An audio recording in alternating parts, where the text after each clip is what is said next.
Hi viewers, welcome back to our channel. నేను present Fidicus homeopathy hospital దగ్గర ఉన్నాను. Present మనతో మాట్లాడడానికి CEO and chief doctor Bharadwaj గారు ఉన్నారు. ఒకసారి పలకరిద్దాం. అండ్ మనం 3 days బ్యాక్ నుంచి చూస్తున్నాం. అసలు హార్ట్ అటాక్ అంటేనే పెద్ద క్వశ్చన్ మార్క్ లాగా మళ్ళీ పడింది. సో అప్పుడు తారక రత్న గారు చనిపోయినప్పుడు కూడా ఇదే క్వశ్చన్ మార్క్ పడింది, మళ్ళీ ఇప్పుడు పడింది. సో ఒకసారి డాక్టర్ని అడిగి తెలుసుకుందాం. Hello sir. హాయ్ అండి. ఎలా ఉన్నారు సార్? బాగున్నానండి, మీరు ఎలా ఉన్నారు? యా, నేను చాలా బాగున్నాను. అసలు నిజానికి 2 days బ్యాక్ ఎవరైతే ఫోక్ సింగర్ సడన్గా హార్ట్ అటాక్ వల్ల చనిపోయారు. అసలు మనిషి లైఫ్ స్పాన్ 100 అయితే 40 కూడా క్రాస్ కంపల్ని హార్ట్ అటాక్స్ రావడం ఏంటో, అసలు మెయిన్ రీజన్ ఏంటి సార్? రైట్. సో మనము ఎగ్జాక్ట్గా చెప్పుకోవాలంటే ఈ హార్ట్ అటాక్ అనేది ప్రతి ఒక్క మనిషి హార్ట్ అటాక్తోనే చనిపోతాడు అనమాట. ఫర్ ఎగ్జాంపుల్ మనము పాతకాలంలో వింటుంటాం, మా తాతయ్యనో మా నానమ్మనో చెప్తుంటారు, మా నాన్న మా తాత సడన్గా ఒకరోజు నిద్రలో చనిపోయారు. వాళ్ళ ఏజ్ ఎంత అంటే 90నో 101నో 102నో అని చెప్తుంటారు. యాక్చువల్గా ఒక మనిషి తన లైఫ్ ఎండ్లో చనిపోయేది ఈ హార్ట్ అటాక్తోనే. హార్ట్ అటాక్ అంటే దీన్ని ASCVD అంటాం, ఎథెరోస్క్లెరోటిక్ కార్డియోవాస్కులర్ డిసీజ్ అంటాం. ప్రతి ఒక్కరూ ఈ డిసీజ్తోనే ఎండ్ ఆఫ్ దేర్ లైఫ్లో చనిపోతారు. అంటే అది న్యాచురల్ డెత్ అంటాం అనమాట. న్యాచురల్ డెత్ అంటే ఏంటి? మన హార్ట్ పంప్ కావడం ఆగిపోయి ఈ ASCVD వచ్చి ఆఫ్టర్ 90 years తర్వాత 100 years తర్వాత చనిపోవడాన్ని న్యాచురల్ డెత్ అంటారు. కానీ ఇప్పుడు ఏమైందంటే ఇది బాగా ప్రీపోన్ అయిపోయింది, చాలా అడ్వాన్స్డ్గా 90 years తర్వాత 100 years తర్వాత రావాల్సింది కొంతమందికి 20 years వస్తుంది, 30 yearsలో.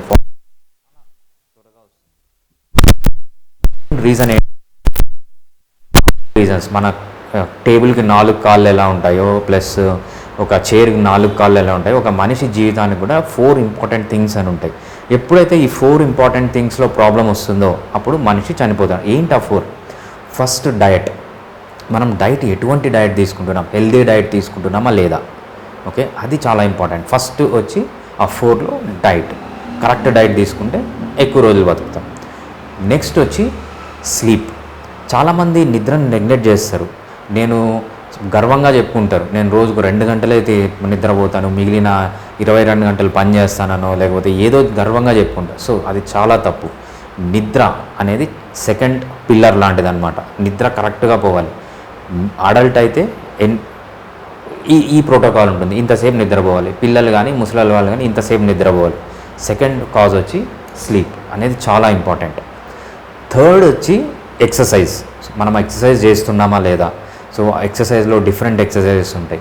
సో స్ట్రెంథనింగ్ ఎక్సర్సైజెస్ అని, తర్వాత ఎండ్యూరెన్స్ ఎక్సర్సైజెస్ అని, హైపర్ట్రోఫీ ఎక్సర్సైజెస్ అని, లేకపోతే డిఫరెంట్ మళ్ళీ Zone 1, Zone 2, Zone 3, Zone 2, Zone 4 cardio exercises అని. ఎండ్యూరెన్స్కి వచ్చినట్లయితే medium duration endurance, short duration endurance, long duration endurance, పవర్కి సంబంధించిన ఎక్సర్సైజెస్, చాలా ఎక్సర్సైజెస్ ఉన్నాయి. మనం ఈ ఎక్సర్సైజెస్ అన్నీ చేస్తున్నామా లేదా? సో మన న్యాచురల్ ఎన్వైరన్మెంట్లో మన పాతకాలంలో మనకు తెలియకుండానే మనం ఇవన్నీ చేసేవాళ్ళం. కాబట్టి ఇప్పుడు మన లైఫ్ స్టైల్ మారిపోయింది కాబట్టి ఇవన్నీ చేయట్లేదు. ఇవన్నీ 3 pillars తర్వాత 4th pillar ఏంటంటే అసలు లైఫ్లో స్ట్రెస్ లేకుండా ఉందా, స్ట్రెస్లెస్ లైఫ్ లీడ్ చేస్తున్నాడా లేదా? ఒక్కొక్కరికి ఒక్కొక్క స్ట్రెస్ ఉండొచ్చు. సో ఆ స్ట్రెస్ నుంచి వీడు బయటకు వస్తున్నాడా లేదా అంటే ఈ 4. ఫస్ట్ వచ్చి డైట్, సెకండ్ వచ్చి స్లీప్, థర్డ్ వచ్చి ఎక్సర్సైజ్, 4th వచ్చి స్ట్రెస్లెస్ లైఫ్. ఇవన్నీ ఎప్పుడైతే వీటిలో ప్రాబ్లం వస్తుందో ఈ డిసీజ్ అనేది త్వరగా వచ్చి మనిషి త్వరగా చనిపోతున్నాడు అనమాట. సో ఎలాంటి ఫుడ్ డైట్స్ తీసుకుంటే ఇప్పుడున్న లైఫ్ స్పాన్ ఎక్స్టెండ్ అవుతుంది, హార్ట్ అటాక్స్ లాంటి వాటికి దూరంగా ఉండొచ్చు? రైట్. అన్నిటికంటే ఇంపార్టెంట్ లైఫ్లో డైట్, దీని తర్వాతనే సెకండ్ ప్లేస్లో స్లీప్. స్లీప్ అనేది కూడా చాలా ఇంపార్టెంట్. డైట్ అనేది తీసుకుందాం ఫస్ట్. అసలు మనం చేసే ప్రాబ్లం ఏంటంటే, పొరపాటు ఏంటంటే ఎక్కువ కార్బోహైడ్రేట్ తీసుకుంటున్నాం, టూ మచ్ ఆఫ్ కార్బోహైడ్రేట్. అసలు మన హ్యూమన్ బీయింగ్ అనేవాడు ఫామ్ అయ్యి 3 lakhs years అయ్యి, మన సైంటిఫిక్ నేమ్ వచ్చి హోమోసేపియన్. ఈ హోమోసేపియన్ జీన్ పూల్ స్టేబిలైజ్ అయ్యి 3 లక్షల సంవత్సరాలు అయింది. అంటే మన ఎవల్యూషన్ అంటాం కదా, కోతి నుంచి మనిషి వచ్చాడు అని. ఎప్పుడు మనిషి వచ్చాడు కోతి నుంచి అంటే 3 లక్షల సంవత్సరాల ముందు. ఈ 3 లక్షల సంవత్సరాల ముందు నుంచి ఇప్పుడు వరకు మన జీన్స్లో ఎటువంటి చేంజ్ లేదు. ఓకే, కానీ మన లైఫ్ స్టైల్లో చాలా చేంజెస్ వచ్చాయి. అంటే మనం అగ్రికల్చర్ స్టార్ట్ చేసింది ఎప్పుడంటే ఒక హ్యూమన్ బీయింగ్ ఒక 11,500 years ముందు అగ్రికల్చర్ స్టార్ట్ చేశాడు. అంత ముందు వరకు ఆడవాళ్ళందరూ ఇంటి చుట్టుపక్కల వెళ్ళి అడవులకి వెళ్ళి గుడ్లు తీసుకొని రావడము, లేకపోతే కొన్ని గింజలు తీసుకురావడము, కొన్ని పండ్లు తీసుకొని రావడము చేసేవాళ్ళు. మగవాళ్ళందరూ వెళ్ళి హంటింగ్ చేసేవాళ్ళు. అంటే వీఆర్ హంటర్ గ్యాదరర్స్. అంటే 11,500 years ముందు వరకు హంటర్ గ్యాదర్. ఆ ఎన్వైర్న్మెంట్లో ఎలా ఉండేదంటే మనకు కార్బోహైడ్రేట్ అనేది చాలా తక్కువ దొరికేది. మేబీ రోజుకి ఇన్ని గింజలు అంతే, అంతకంటే ఎక్కువ. కానీ ఇప్పుడు ఏం చేస్తున్నాం, పొద్దున ఒకసారి తింటున్నాం, మధ్యాహ్నం ఒకసారి తింటున్నాం, సాయంత్రం తింటున్నాం, రాత్రి తింటున్నాం, మధ్యలో స్నాక్స్, కూల్ డ్రింక్స్, అంటే పొద్దున్న నుంచి రాత్రి వరకు తింటూనే ఉన్నాం. అది కార్బోహైడ్రేట్. రోజుకి ఇంత తినాల్సిన దాన్ని మనము 24 hours తింటూనే ఉన్నాం. దీనివల్ల ఏమైందంటే మన బాడీలో ఎక్కువ కొలెస్ట్రాల్ ఫామ్ అవుతుంది. కొలెస్ట్రాల్ అనేది మనకు బయట నుంచి రాదు. ఎక్కువ కార్బోహైడ్రేట్ తీసుకుంటాము. ఈ కార్బోహైడ్రేట్ మన లివర్లో రెండుగా మారుతుంది. కార్బోహైడ్రేట్ లివర్లోకి ఎంటర్ అయితే రెండుగా బయటకు వస్తుంది. ఫస్ట్ ఏం వస్తుందంటే కొలెస్ట్రాల్, నెక్స్ట్ ఏం వస్తుందంటే ట్రైగ్లిజరైడ్స్. ఈ కొలెస్ట్రాల్ ఏమవుతుంది, కావాల్సినంత కొలెస్ట్రాల్ కూడా అవసరమే. దేనికి, హార్మోన్స్ కోసం. ఓవరీస్కి వెళ్తుంది కొలెస్ట్రాల్, వెళ్ళి అక్కడ ఓవేరియన్ హార్మోన్స్గా మారుతుంది. టెస్టిస్కి వెళ్తుంది, ఈ టెస్టోస్టిరాన్ అంటారు, ఇవన్నీ ఫామ్ అవుతాయి. స్కిన్కి వెళ్తుంది, స్కిన్కి వెళ్ళి అది విటమిన్ డిగా మారుతుంది సన్లైట్ ద్వారా. ఓకే, అది సర్టైన్ అమౌంట్ వరకు. ఎక్కువ కొలెస్ట్రాల్ మనం సింథసిస్ చేయడం వల్ల ఎక్కువ కార్బోహైడ్రేట్, ఈ కొలెస్ట్రాల్ అనేది డైరెక్ట్గా పోయి మన హార్ట్లో డిపాజిట్ ఉంది. హార్ట్లో ఎక్కడ డిపాజిట్ ఉంది, హార్ట్ బ్లడ్ వెజల్స్ అంటాం కదా, హార్ట్ కూడా ఒక మజిల్ కూడా ఒక బ్లడ్ సప్లై అనేది కావాలి. దానికి న్యూట్రియంట్స్ కావాలి, ఆక్సిజన్ కావాలి హార్ట్కి కూడా, తర్వాత మినరల్స్ కావాలి, విటమిన్స్ కావాలి. ఇవన్నిటిని ప్రొవైడ్ చేయడానికి హార్ట్లో బ్లడ్ వెజల్స్ ఉంటాయి. ఈ బ్లడ్ వెజల్స్ దగ్గర పోయి డిపాజిట్ అయిపోతుంది. ఎప్పుడైతే ఈ బ్లడ్ వెజల్స్ దగ్గర పోయి ఈ కొలెస్ట్రాల్ డిపాజిట్ అవుతుందో, ఆ బ్లడ్ వెజల్స్ మూసుకొని పోయి హార్ట్కి బ్లడ్ సప్లై లేక అది చనిపోతుంది. దాన్నే మనం ఏఎస్సివిడి అంటారు. మెయిన్ ఫస్ట్ వీళ్ళు చేసే తప్పు ఏంటంటే ఎక్కువ కార్బోహైడ్రేట్ తినడం. సో ఇమ్మీడియట్గా కార్బోహైడ్రేట్ కనుక మీరు తగ్గిస్తే మీలో సగం రోగాలు పోతాయి. నెక్స్ట్ ఏం చేస్తారంటే సాచురేటెడ్ ఫ్యాట్స్. సో ఈ కార్బోహైడ్రేట్స్తో పాటు ఎప్పుడైతే సాచురేటెడ్ ఫ్యాట్స్ అంటే ఏంటి, రెడ్ మీట్లో ఉంటాయి. చికెన్లో కానీ, మటన్లో కానీ, పోర్క్లో కానీ, బీఫ్లో కానీ, ఇవన్నిట్లో రెడ్ మీట్ ఉంటుంది. ఈ రెడ్ మీట్లో ఎక్కువ సాచురేటెడ్ ఫ్యాటీ యాసిడ్స్ ఉంటాయి. ఈ సాచురేటెడ్ ఫ్యాటీ యాసిడ్స్ ఎక్కువ తీసుకోవడం వల్ల కూడా ఈ కొలెస్ట్రాల్ అనేది ఎక్కువ సింథసిస్ అవుతుంది. మీరు ఇమ్మీడియట్గా డైట్లో చేంజ్ చేసుకోవాల్సిందంటే రెండు. ఒకటి, కార్బోహైడ్రేట్ కంటెంట్ తగ్గియండి, సాచురేటెడ్ ఫ్యాట్స్ తగ్గియండి. సో ఈ రెండు డైట్. దీంతోపాటు మీరు మంచిగా విటమిన్స్ అంటే మంచి ఆకుకూరలు తీసుకోండి, కాయగూరలు తీసుకోండి, నట్స్ తీసుకోండి, తర్వాత పల్సెస్ అంటే పప్పు దినుసులు ఉంటారు కదా, పప్పు దినుసులు బాగా తీసుకోవచ్చు, చికెన్ తీసుకోవచ్చు, మటన్ తీసుకోవచ్చు, అన్నీ తీసుకోవచ్చు. కానీ మీరు చేయాల్సింది ఏంటంటే కార్బోహైడ్రేట్ తగ్గియండి, సాచురేటెడ్ ఫ్యాట్ తగ్గియండి, మీ హార్ట్ అనేది చాలా హెల్దీగా మారుతుంది. సో మెయిన్ ఇంకా చాలా ఉన్నాయి. మెయిన్ కార్బోహైడ్రేట్ తగ్గియండి, సాచురేటెడ్ ఫ్యాట్ తగ్గియండి. దీంతోపాటు రోజు తినకండి. అంటే మన పాత ఎన్వైరన్మెంట్లో ఎలా ఉండేదంటే మనకు ఫుడ్ అనేది వారానికి 2 సార్లు 3 సార్లు మ్యాక్సిమం 4 సార్లే, అంటే రోజుకు 4 పూటలు కాదు, ఒక వారంలో 4 సార్లు మాత్రమే ఫుడ్ దొరికేది. అటువంటి బాడీస్, అటువంటి ఎన్వైరన్మెంట్కి డిజైన్ చేయబడిన బాడీస్ మనవి. అంతేగాని రోజుకు 4 సార్లు తిని మధ్యలో తిని ఇవన్నిటికీ డిజైన్ అయిన బాడీ మనది కాదు. సో మీరు వీలైనంత వరకు ఫ్రీక్వెన్సీ రోజుకు 3 సార్లు తినండి, మధ్యలో తినకండి, మంచిది. రోజుకు 2 సార్లు తినండి, ఇంకా మంచిది, చాలా రోజులు బతుకుతారు. మీరు రోజుకు ఒక్కసారే తిన్నారనుకోండి, అసలు మీరు ఇంకా చాలా హెల్తీగా. రోజుకు ఒక్కసారి కాదు, వారానికి 3-4 సార్లు తిన్నా కూడా చాలు. అంతకంటే మనిషికి ఫుడ్ అనేది అవసరం లేదు. అంటే ఇంటర్మీడియట్ ఫాస్టింగ్, ఫ్రీక్వెన్సీ తగ్గియండి, కార్బోహైడ్రేట్ తగ్గియండి, సాచురేటెడ్ ఫ్యాట్ తగ్గియండి, మీరు చాలా రోజులు బతుకుతారు. అండ్ ఏంటంటే చాలామంది ఏమంటారంటే సిగరెట్స్ తాగడం, మందు తాగడం వల్ల కూడా హార్ట్ అటాక్స్ వస్తుందంటారు. కానీ రీసెంట్గా 2 days బ్యాక్ ఎవరైతే ప్రముఖ ఫోక్ సింగర్ సాయి చంద్ గారు చనిపోయినప్పుడు ఆయనకి అసలు అలాంటి అలవాట్లే లేవు. మరి ఎందుకు హార్ట్ అటాక్స్ అనేవి వస్తున్నాయి? రైట్, దానికి ఏమైనా రీజన్ ఉందా సపరేట్గా? రైట్. సో ఈ ఆల్కహాల్ వల్ల హార్ట్ అటాక్ అనేది ఫాస్ట్ అవుతుంది. ఈ స్మోకింగ్ వల్ల కూడా హార్ట్ అటాక్ అనేది ఫాస్ట్ అవుతుంది. కానీ బేసిక్ ప్యాథాలజీ ఏంది? Basic pathology 4 pillars. డైట్ సరిగ్గా లేకపోవడం, సింగర్ అంటున్నారు, సో ఆయన డైట్ సరిగ్గా తీసుకోకపోయి ఉండొచ్చు, లేకపోతే ఎక్సర్సైజ్ చేసి ఉండకపోయి ఉండొచ్చు, లైఫ్లో స్ట్రెస్ ఉండొచ్చు, నిద్ర సరిగా పోకపోవచ్చు. వీటన్నిటితో పాటు మీరు ఎప్పుడైతే ఆల్కహాల్ కానీ స్మోకింగ్ కానీ యాడ్ చేస్తారో ఇంకా ఫాస్ట్ అవుతుంది. అంతేగాని ఈ 4 పర్ఫెక్ట్గా లేకుండా నేను ఆల్కహాల్ తీసుకోలేదు, స్మోకింగ్ చేయలేదు అంటే లాభం లేదు. సో ఈ 4 పర్ఫెక్ట్ ఉండి నువ్వు ఆల్కహాల్ స్మోకింగ్ చేయలేదంటే అప్పుడు యూ లివ్ లాంగ్. అంతేగాని ఈ 4 డిఫెక్ట్ పెట్టుకొని ఆల్కహాల్ స్మోకింగ్ ఒక్కటే కాదు, సో అవి ఆన్ టాప్ ఆఫ్ ఇట్ ఈ 4 పిల్లర్స్ పైన నెక్స్ట్ లెవెల్లో వస్తాయి అన్నమాట. ఈ 4 బేసే కరెక్ట్గా లేకపోతే నువ్వు ఆల్కహాల్ తీసుకున్నా ఒకటే, తీసుకోకున్నా ఒకటే, స్మోకింగ్ చేసినా ఒకటే, చేయకున్నా ఒకటే. ఈ స్మోకింగ్ వల్ల, ఆల్కహాల్ వల్ల ఏంటంటే, ఫర్ ఎగ్జాంపుల్ ఈ 4 డిఫెక్ట్ పెట్టుకొని స్మోకింగ్ ఆల్కహాల్ చేయలేదనుకో 10 years బతుకుతావు అనుకో, స్మోకింగ్ ఆల్కహాల్ చేస్తే ఒక 5 years బతుకుతారు అన్నమాట.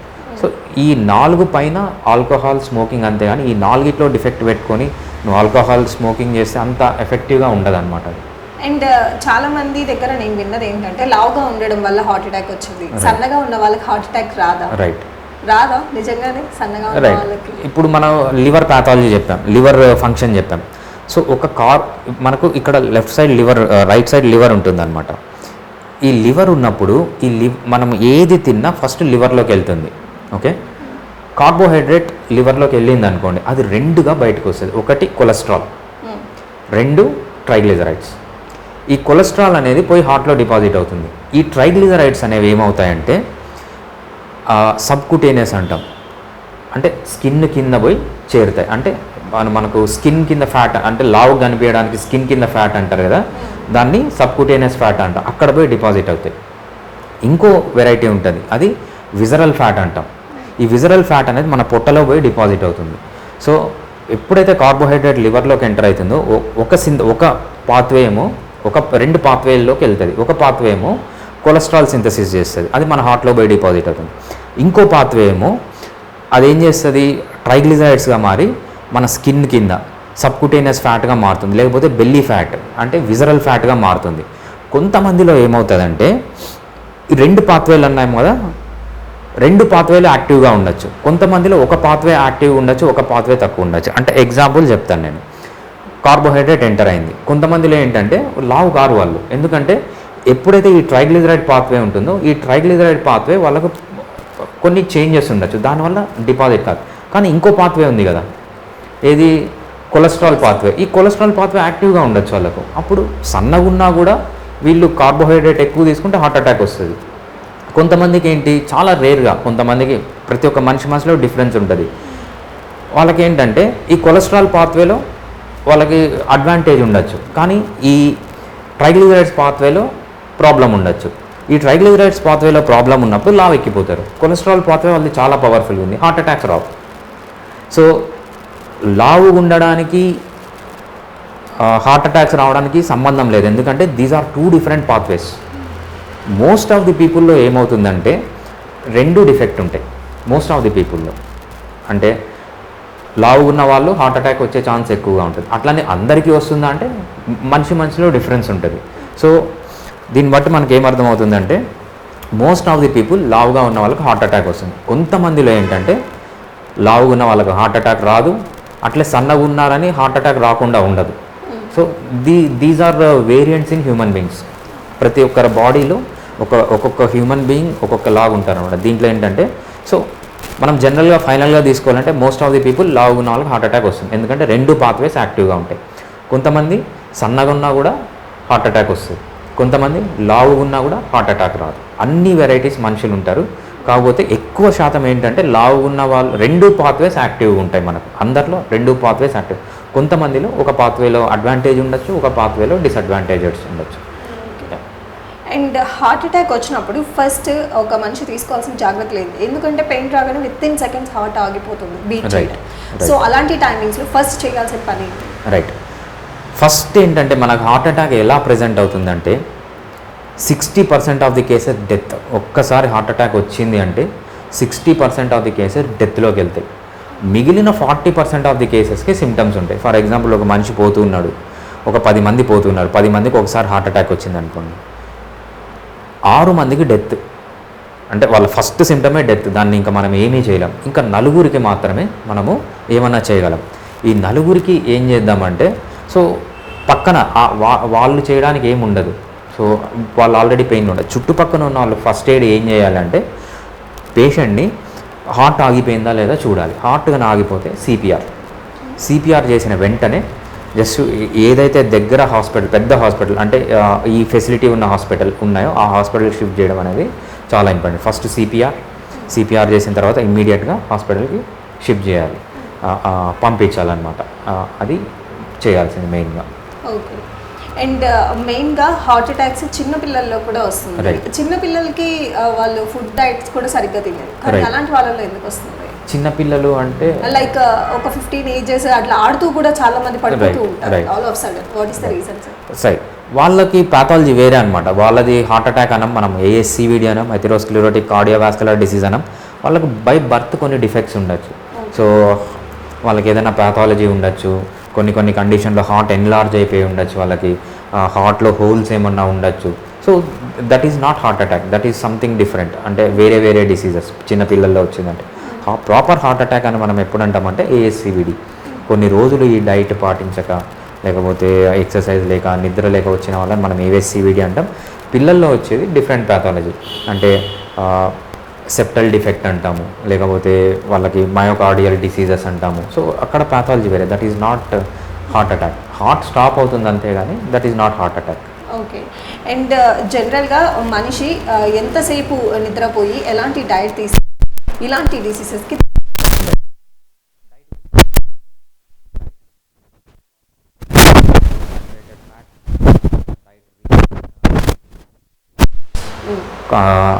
లో in carbohydrate, rich in protein, ఇవన్నీ తీసుకుంటే మనం ఎక్కువ రోజులు బతుకుతామన్నమాట.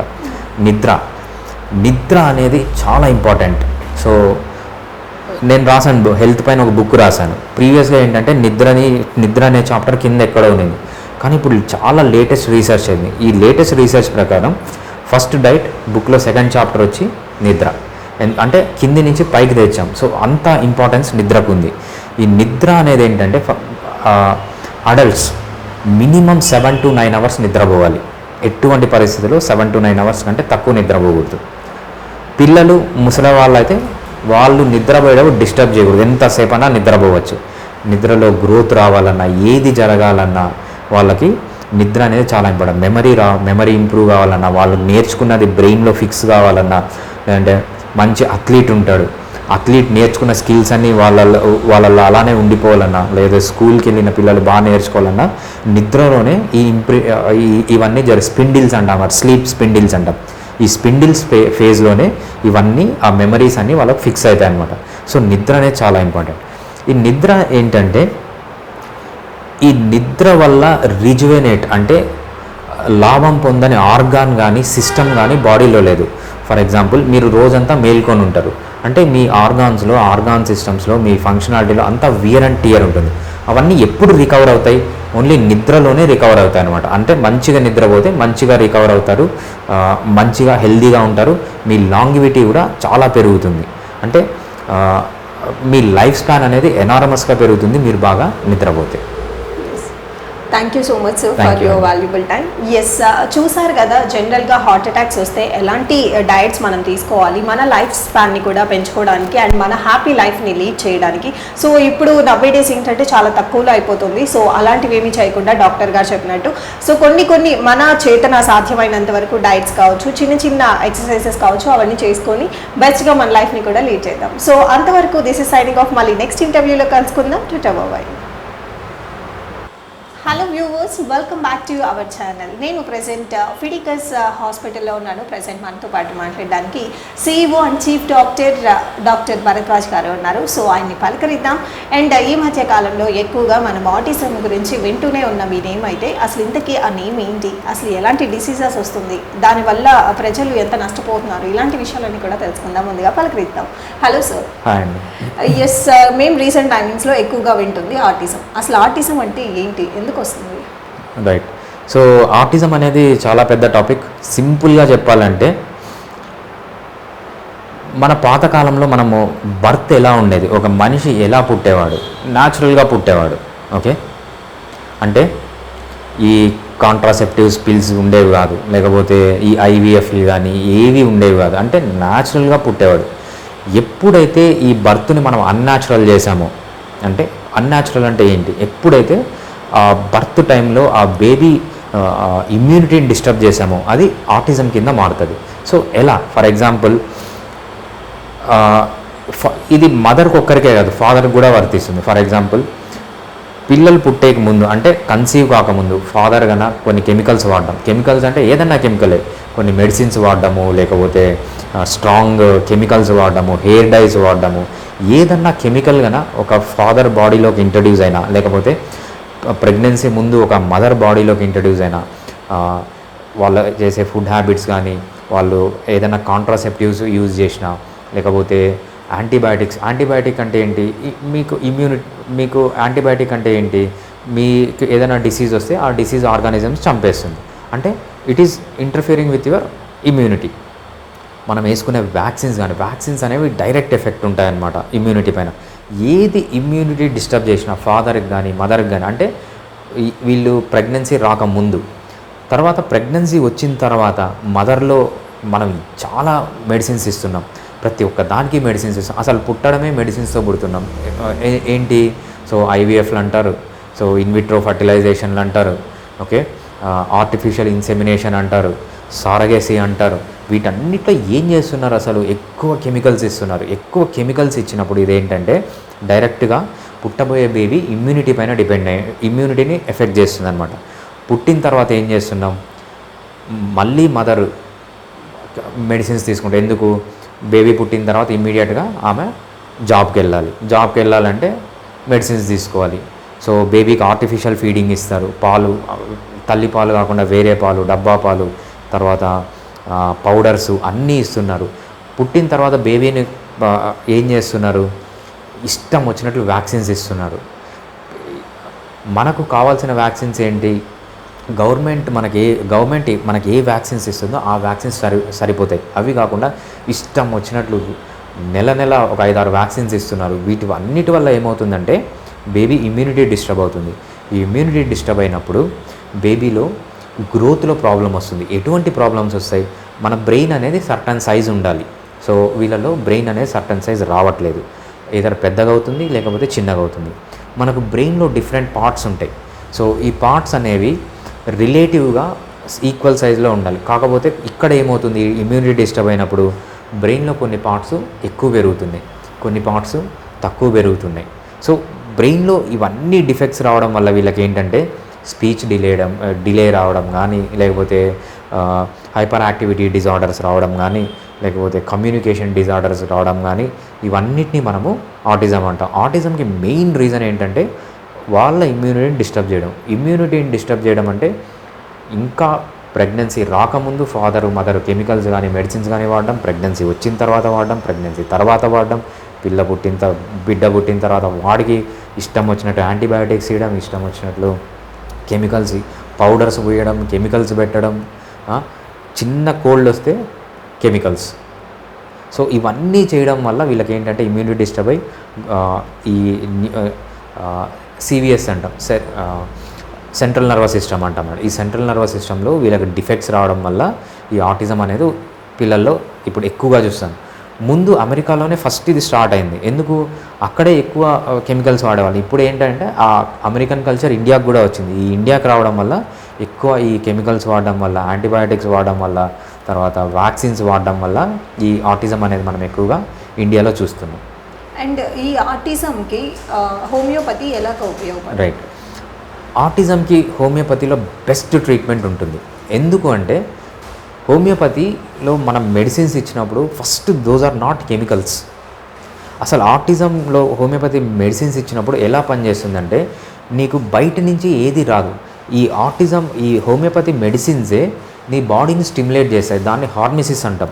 ఈ హార్మోసిస్ ఏంటంటే ఏదన్నా మనం హోమియోపతిలో ఇచ్చేది ఏంటంటే, ఫర్ ఎగ్జాంపుల్ అలోపతి కానీ ఆయుర్వేదిక్లో కానీ తీసుకోండి, అక్కడ మెడిసిన్స్ గ్రామ్స్లో మిల్లీగ్రామ్స్లో ఉంటాయి, కానీ ఇక్కడ పైకోగ్రామ్స్లో ఉంటాయి. Few 100 to 1000 పైకోగ్రామ్స్. ఈ పైకోగ్రామ్స్ అంటే చాలా తక్కువ క్వాంటిటీ. అంత తక్కువ క్వాంటిటీలో మెడిసిన్ ఇచ్చినప్పుడు అంత సైడ్ ఎఫెక్ట్స్ ఈ మెడిసిన్స్కి ఉండవు అనమాట. ఫస్ట్ అది homeopathy works on the principle of hormesis. ఈ హార్మోసిస్ ప్రిన్సిపల్ ఏం చెప్తుంది అంటే ఏదన్నా ఒక మెడిసిన్ ఆర్ ఏదన్నా ఒక కెమికల్ తీసుకున్నప్పుడు హయ్యర్ క్వాంటిటీస్లో అది ఒక హ్యూమన్ బీయింగ్ని చంపేసింది. For example snake poison higher క్వాంటిటీస్లో ఒక మనిషిని చంపేసింది. మీడియం క్వాంటిటీస్లో ఒక మనిషిని చంపదు, కాకపోతే కాలు వంకరో చెయ్యి వంకరో చేస్తుంది. అదే లోయర్ క్వాంటిటీస్లో ఇచ్చినప్పుడు అది ఎక్సలెంట్ మెడిసిన్గా పనిచేస్తుంది. హోమియోపతిలో కూడా ఈ నానో పార్టికల్స్గా కన్వర్ట్ చేసి దాన్ని ఇచ్చినప్పుడు ఎక్సలెంట్ మెడిసిన్గా పనిచేస్తుంది. ఎటువంటి సైడ్ ఎఫెక్ట్స్ ఉండవు. హోమియోపతిలో ఇది ఏది చేసినా మనం చాలా రీజన్స్ చూసాం. సో యాంటీబయాటిక్స్ వల్ల రావచ్చు, లేకపోతే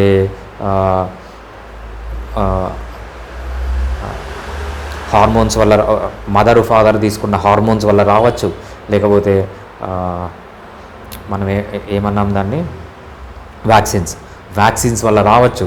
సో ఏది రీజన్ ఉన్నా హోమియోపతిలో ఎక్సలెంట్ మెడిసిన్స్ ఉన్నాయి దీన్ని కౌంట్రాక్ట్ చేయడానికి. వ్యాక్సిన్స్ వల్ల వచ్చిందా, వీ హ్యావ్ మెడిసిన్స్. యాంటీబయాటిక్స్ వల్ల వచ్చిందా, వీ హ్యావ్ మెడిసిన్స్. హార్మోన్స్ వల్ల వచ్చిందా, వీ హ్యావ్ మెడిసిన్స్. సో ఈ హార్మోనల్ ఎఫెక్ట్స్ని కానీ, ఈ అనస్థీషియా, పుట్టేటప్పుడు సిజేరియన్ చేస్తారు, సిజేరియన్ చేసేటప్పుడు ఏంటి, అనస్థీషియా ఇస్తారు. సో అనస్థీషియా అనేది కెమికల్. సో ఈ అనస్థీషియాని యాంటీడోట్ చేయడానికి కానీ, లేకపోతే ఈ వ్యాక్సిన్స్ని యాంటీడోట్ చేయడానికి కానీ, ఈ యాంటీబయాటిక్స్ని యాంటీడోట్ చేయడానికి కానీ, హార్మోన్స్ని యాంటీడోట్ చేయడానికి కానీ హోమియోపతిలో ఎక్సలెంట్ మెడిసిన్స్ ఉన్నాయి. ఎప్పుడైతే దాన్ని యాంటీడోట్ చేస్తామో ఈ బ్రెయిన్లో ఉన్న ప్యాథాలజీ స్లోగా ఆ మనిషిలో రివర్స్ అవుతుంది. ఇదే కాకుండా కాన్స్టిట్యూషనల్ ట్రీట్మెంట్ అని ఉంటుంది. ఈ కాన్స్టిట్యూషనల్ ట్రీట్మెంట్ అంటే ఏంటంటే ప్రతి ఒక్క మనిషికి 3 చేంజెస్ ఉంటాయి బాడీలో. ఒకటి సైకలాజికల్ లెవెల్, అంటే వాడి ప్రవర్తనలో ఒక చేంజ్ ఉంటుంది. తర్వాత ఫిజికల్గా, అంటే ఎంత హైట్ ఉన్నాడు, ఎంత వెయిట్ ఉన్నాడు, బ్రెయిన్లో ఏ పార్ట్ కరెక్ట్ సైజ్ ఉందా లేదా, ఏదన్నా పార్ట్ ఎక్కువ పెరిగిందా, అంటే ఫిజికల్ లెవెల్లో. ఇంకోటి ఫిజియలాజికల్ లెవెల్లో ఫంక్షన్. సో వీడి డైజెషన్ సరిగ్గా ఉందా లేదా, వీడి కాగ్నిషన్ సరిగ్గా ఉందా లేదా. సో ఇవన్నీ functional plane, physical plane, psychological plane అంటాం. ఈ ప్లేన్లో ఏవైతే సిమ్టమ్స్ ఉంటాయో ఆ సిమ్టమ్స్ అన్నీ తీసుకొని వాడికి కాన్స్టిట్యూషనల్ మెడిసిన్ ఇస్తామో స్లోగా రికవర్ అవుతుంది. ఈ రికవరీ అనేది over a period of time జరుగుతుంది, వితౌట్ సైడ్ ఎఫెక్ట్స్ జరుగుతుంది. మనం ఏది ఇచ్చినా యాంటీడోట్ చేసుకొని ఈ ఆటిజం నుంచి పిల్లల్ని చాలా బాగా రికవర్ చేయొచ్చు అనమాట. ఈ రికవరీ అనేది కూడా ఎంత త్వరగా ట్రీట్మెంట్ స్టార్ట్ చేస్తే హోమియోపతిక్ ట్రీట్మెంట్, రికవరీ అనేది అంత ఎక్సలెంట్గా వితౌట్ సైడ్ ఎఫెక్ట్స్ మనకు ఆటిజం కేసులో చూడొచ్చు. అండ్ జనరల్గా ఈ హోమియోపతి నుంచి ఆటిజం రికవరీకి ఎంత టైం పడుతుంది హోమియోపతి మెడిసిన్స్? ఆటిజం అనేది మనము it depends on the case. So autism అనేది మనం ఒక స్పెక్ట్రమ్ అంటాం అనమాట. మైల్డ్ ఆటిజం అంటే ఏంటి, సింపుల్ ఎగ్జాంపుల్ చెప్పాలంటే ఒక బేబీ మనం మాట్లాడేటప్పుడు మనతో ఐ కాంటాక్ట్ మెయింటైన్ చేయడం, మీరు అన్నీ కామన్గా, అది మైల్డ్ ఆటిజం. సివియర్ ఆటిజం అంటే మన పక్కన వాళ్ళని అసలు మనం ఏం చెప్తున్నామో వాళ్ళకి అర్థం కాదు, వాళ్ళు ఏం చెప్తున్నారో మనకు అర్థం కాదు, వాళ్ళ లోకంలో వాళ్ళు ఉంటారు. సో ఇవన్నీ ఇదేంటంటే severe autism. So mild autism అనేది త్వరగా రికవర్ అవుతుంది, సివియర్ ఆటిజం అనేది టైం పడుతుంది. కొంతమందిలో సివియర్ ఆటిజం కూడా ఫాస్ట్గా రికవర్ కావచ్చు, కొంతమందిలో స్లోగా రికవర్ కావచ్చు. సో దీంట్లో చాలా ఫ్యాక్టర్స్ ఉంటాయి. తల్లి తండ్రి ఎఫెక్ట్ అనే వాళ్ళ ప్రయత్నం అనేది ఆటిజం కేసులో చాలా ఇంపార్టెంట్. ఎందుకంటే బేబీని కంటిన్యూస్గా ఎంగేజ్ చేయాలి, వాళ్ళు ఎలా ఎంగేజ్ చేస్తున్నారు, బేబీ ఎలా రియాక్ట్ అవుతున్నాడు, సో అసలు కరెక్ట్ కాజ్ దొరికిందా లేదా మనకు, సో ఎందువల్ల వచ్చింది, చాలా ఫ్యాక్టర్స్ అనమాట. ఆటిజం అనేది ఒక రోజులోనో 2 రోజులోనో over a period of time, maybe baby పెరిగే కొద్దీ over a period of 5 years 6 years కన్నా మీరు రెగ్యులర్గా మెడిసిన్ వాడితే there is high chance that autism స్పెక్ట్రమ్లో హయ్యర్ ఎండ్ లేకుండా మనము ఆ బేబీని లోయర్ ఎండ్లోకి తీసుకొని రావడం, ఒక్కొక్కసారి కంప్లీట్గా క్యూర్ చేయడం అనేది కూడా జరుగుతుంది. It depends on various factors. And homeopathy medicines వల్ల ఇన్ఫెక్షన్స్ కానీ అలాంటివి ఏమీ రావా? జనరల్ మెడిసిన్స్ అంటే ఎక్కువ తీసుకుంటే హెల్త్కి ఇష్యూస్ అలాంటివి వస్తాయి కదా, బట్ హోమియోపతి ద్వారా రాదా? రైట్. మెయిన్గా ఏంటంటే మనము జనరల్గా మెడిసిన్స్ తీసుకున్నప్పుడు ఇంగ్లీష్ మెడిసిన్స్ అంటారు, లేకపోతే అలోపతిక్ మెడిసిన్స్ అంటారు. వీటిలో ప్రాబ్లం ఏమొస్తుందంటే హయ్యర్ క్వాంటిటీస్లో ఇస్తాం. మనం ఏది తీసుకున్నా గ్రామ్స్ మిల్లీగ్రామ్స్ అంటాం, కానీ హోమియోపతిలో పైకోగ్రామ్స్ అంటే చాలా తక్కువ. అంత తక్కువ క్వాంటిటీలో ఇచ్చినప్పుడు సైడ్ ఎఫెక్ట్స్ అనేవి ఉండవు. సో అలోపతిలో మనకి ఎటువంటి సైడ్ ఎఫెక్ట్స్ వస్తాయి? ఫర్ ఎగ్జాంపుల్ థైరాయిడ్ కేసు తీసుకోండి. థైరాయిడ్లో ఏం చేస్తారంటే, ఫర్ ఎగ్జాంపుల్ హషిమోటోస్ హైపోథైరాయిడ్ అంటాం, ఆటో ఇమ్యూన్ డిజార్డర్. అది థైరాయిడ్ గ్లాండ్ని చంపేస్తుంది. ఫర్ ఎగ్జాంపుల్ 100% థైరాయిడ్ గ్లాండ్ను ఈ హషిమోటోస్ హైపోథైరాయిడ్ 50% చంపేసింది అనుకోండి, 50% యాక్టివ్గా ఉంటుంది. ఈ అలోపతిలో ఏం చేస్తారంటే బయట నుంచి హార్మోన్స్ ఇస్తారు. అప్పుడు ఏమవుతుంది, ఈ 50% బతుకున్న దానికి కూడా వర్క్ లేదు కదా, నువ్వు బయట నుంచే హార్మోన్స్ ఇచ్చేస్తున్నావు. సో ఈ 50% కూడా చచ్చిపోయి 0% అయిపోతుంది. కానీ హోమియోపతిలో ఏం చేస్తామంటే బయట నుంచి నీకు హార్మోన్ ఇయ్యం, మళ్ళీ ఈ థైరాయిడ్ గ్లాండ్ని యాక్టివేట్ చేస్తాం అనమాట. అంటే దానికి ప్రొడ్యూస్ అయ్యే యాంటీబాడీస్ కానీ ఇవన్నీ తీసేసినప్పుడు ఈ 50% ఉన్న థైరాయిడ్ గ్లాండ్ మళ్ళీ 60 వస్తుంది, 70 వస్తుంది, 80 వస్తుంది, 90, కొంతమందికి ఫుల్గా రికవర్ అవుతుంది. సో ఇక్కడ హోమియోపతిలో బయట నుంచి నీకు ఏది రాదు, నీ బాడీనే మళ్ళీ it will recover and it will అది రికవర్ అయ్యి అవి న్యాచురల్గా ప్రొడ్యూస్ చేస్తుంది. సో అందుకు ఇక్కడ సైడ్ ఎఫెక్ట్స్ అనేవి ఉండవు. అలోపతిలో ఎటువంటి సైడ్ ఎఫెక్ట్స్ ఉంటాయి? బయట నుంచి కెమికల్స్ ఇస్తారు, ఆ కెమికల్స్ ఏంటంటే అడిక్షన్ ఫామ్ అవుతాయి. ఇది లేకుండా ఉండలేదు. హోమియోపతిలో అలా ఉండదు, అడిక్షన్ ఫార్మింగ్ ఉండదు. తర్వాత ఆఫ్ టార్గెటింగ్ అంటారనమాట, సైడ్ ఎఫెక్ట్స్ అంటారు. ఫర్ ఎగ్జాంపుల్ మీరు పెయిన్ కిల్లర్స్ తీసుకున్నారు, అది కిడ్నీ పైన ఎఫెక్ట్ చేస్తుంది, లివర్ పైన ఎఫెక్ట్ చేస్తుంది, స్టమక్ పైన ఎఫెక్ట్ చేస్తుంది, నర్వస్ సిస్టమ్ పైన ఎఫెక్ట్ చేస్తుంది. అంటే ఆఫ్ టార్గెటింగ్, ఎక్కడ మందు పనిచేయాలో అక్కడ కాకుండా వేరే దగ్గర కూడా పోయి పనిచేస్తుంది. ఈ హోమియోపతిలో ఆ ఆఫ్ టార్గెటింగ్ అనేది ఉండదన్నమాట. హోమియోపతిలో nano particles. So nano particles అంటే ఏంటంటే ఒక యాక్టివ్ ఇంగ్రీడియంట్ మధ్యలో ఉంటుంది, దాని చుట్టూ ఒక లాక్టోస్ కోట్ ఉంటుంది, ఆన్ టాప్ ఆఫ్ ఇట్ ఒక సిలికాన్ స్పియర్ ఉంటుంది. అంటే ఇది ఒక హోమియోపతిక్ నానో పార్టికల్. ఈ నానో పార్టికల్స్ మనం ఎప్పుడైతే ఫ్యూ పైకోగ్రామ్స్లో ఇస్తామో అది ఎక్కడ పోయి యాక్ట్ చేయాలో అక్కడే యాక్ట్ చేస్తుంది. ఫర్ ఎగ్జాంపుల్ కిడ్నీ డిసీజ్ ఉంది అనుకోండి, అది ఓన్లీ అక్కడ పోయి యాక్ట్ చేస్తుంది, వేరే దగ్గర పోయి యాక్ట్ చేయదు. కాబట్టి అక్కడ సైడ్ ఎఫెక్ట్స్ అనేవి ఉండవు. సో అడిక్షన్ ఫార్మేషన్ ఉండదు, సైడ్ ఎఫెక్ట్స్ అనేవి ఉండవు. ఇవి మెయిన్గా అనమాట. మనం ఎక్కడి నుంచో బయట నుంచో తీసుకురావట్లేదు, మన బాడీనే స్టిమ్యులేట్ చేసి అది రికవర్ అయ్యేటట్లు చేస్తున్నాం. సేమ్ థైరాయిడ్స్ కానీ, పీసీఓడీస్ కానీ, సో ఏదన్నా డిఫెక్ట్ అనేది మన బాడీనే స్టిమ్యులేట్ అయ్యి మన బాడీ, దీన్ని హార్మోటిక్ రెస్పాన్స్ అనమాట. ఎప్పుడైతే బాడీలో స్మాల్ స్ట్రెస్ ఇండ్యూస్ చేస్తామో ఆ బాడీ అనేది ఆ స్ట్రెస్కి అగెన్స్ట్గా ఫైట్ చేస్తుంది. అగెన్స్ట్గా ఫైట్ చేసినప్పుడు ఇట్ విల్ రికవర్ అనమాట. జస్ట్ దీన్ని ఏమంటామంటే హార్మోటిక్స్ ప్రిన్సిపల్ అంటాం. హార్మోటిక్ స్ట్రెస్ ఇచ్చినప్పుడు homeopathy medicines induces hormetic stress. ఎప్పుడైతే మైల్డ్ స్ట్రెస్ ఆ పార్ట్కి ఇస్తామో it will stimulate, it will react and it will recover. Okay, yes, thank you so much sir for your valuable. Yes, చూసారు కదా, అదనమాట ఆటిజంకి సంబంధించిన విశేషాలు. అండ్ మళ్ళీ నెక్స్ట్ ఇంటర్వ్యూలో మళ్ళీ కలుసుకుందాం. సో అంతవరకు this is signing of, tata bye.